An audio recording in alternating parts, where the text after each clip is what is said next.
بسم اللہ الرحمن الرحیم۔ اسلام کے سیاسی احکام کے ضمن میں ایک بات ہمارے ہاں بہت عام طور سے بیان ہوتی ہے، اور وہ یہ ہے کہ یہ ضروری ہے کہ مسلمانوں کے خلیفہ کے لیے، مسلمانوں کے حکمران کے لیے کہ وہ کرشی ہو، یعنی قریش کے قبیلے سے تعلق رکھتا ہو۔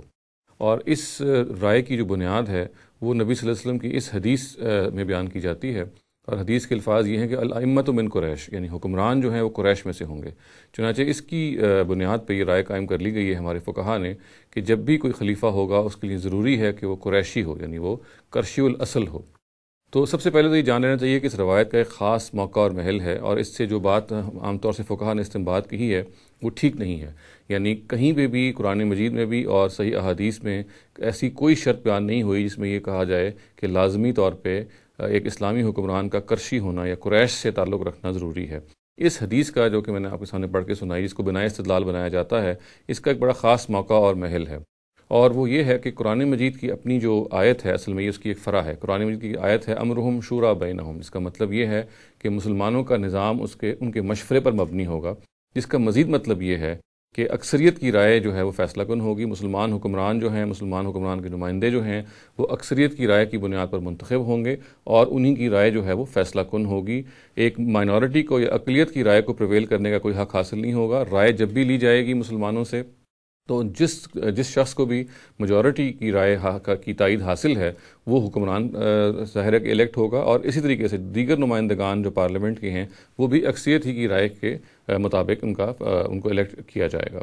اب یہ دیکھیے کہ خود نبی صلی اللہ علیہ وسلم کے اپنے زمانے میں جب اقتدار کو منتقل ہونا تھا، ظاہر ہے کہ نبی صلی اللہ علیہ وسلم کو رخصت ہونا تھا اس دنیا سے، تو اقتدار کو منتقل ہونا تھا، اور اقتدار کو اسی اصول پہ امرہم شورا بینہم ہی کے اصول پر اکثریتی گروہ ہی کو منتقل ہونا تھا۔ وہ گروہ یا وہ سیکٹ یا وہ گروپ جس کو اکثریت کی تائید حاصل ہے، اسی کو یہ اقتدار ملنا تھا۔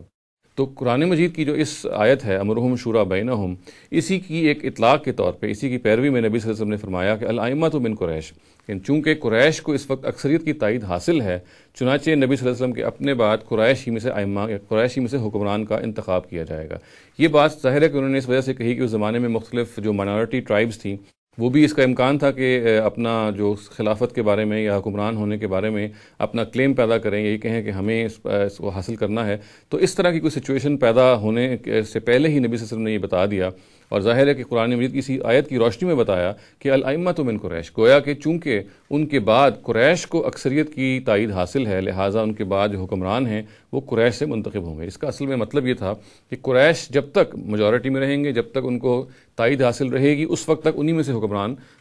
جو ہیں وہ سامنے آتے رہیں گے، اور جب یہ معاملہ ختم ہو جائے گا تو جو بھی اکثریتی گروہ ہوگا اس کا کوئی نمائندہ یا اسی کا کوئی لیڈر جو ہے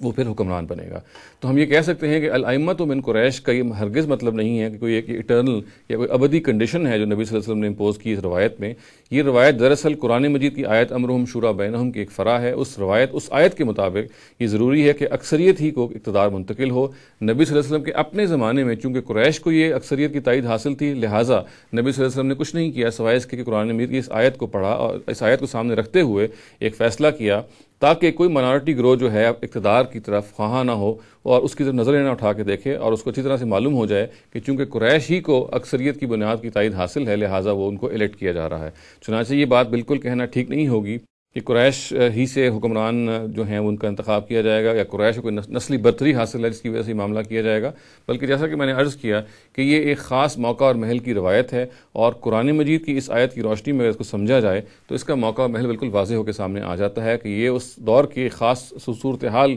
کا ایک بیان ہے جس کو نبی صلی اللہ علیہ وسلم نے اپنے اصلاح فانی اسلوب میں اس روایت میں بیان کیا۔ اقول قولی ھذا واستغفر اللہ لی ولکم ولسائر المسلمین والمسلمات۔